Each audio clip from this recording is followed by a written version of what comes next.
West সাইডে sell চলছে শুনে গতকাল আমি চলে গেছিলাম ওয়েস্ট সাইডে। স্প্ল্যানেডের কাছে স্টেটসম্যান বিল্ডিং এর ওয়েস্ট সাইডটাতেই প্রথমে গেছিলাম। সেখানে গিয়ে মনটা একটু খারাপই হয়ে গেল, কারণ দেখলাম ওমেন্স ওয়্যারের সেরকম কিছুই আর বাকি নেই, সবই প্রায় সোল্ড আউট হয়ে গেছে।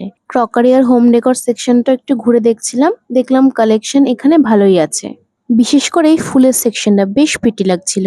তারপর নন্দিনী আর দিয়া আমাকে জয়েন করলো, আমরা গেলাম ডিক্যাথলনে। আমি আর নন্দিনী তো গিয়েই বক্সিং গ্লাভস পরে মারামারি শুরু করে দিয়েছিলাম।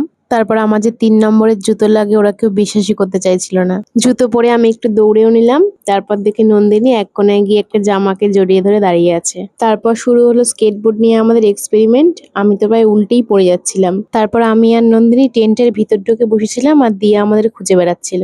এখানের একটা জিনিস খুব ভালো লাগলো যে এখানে সেলফ বিলিং এর অপশন ছিল।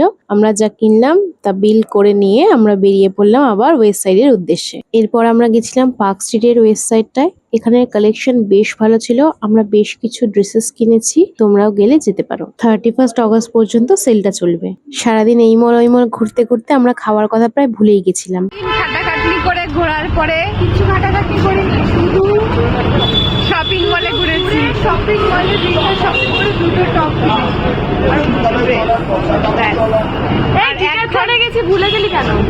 ওই এখন আমাদের মনে পড়েছে যেটা আমাদের অকাদের অনেক বাইরে আপাতত। এখন আমাদের মনে পড়েছে যে আমাদের একটা নিজেদের একটা ছবি বা ভিডিও কিছু তুলতে হবে।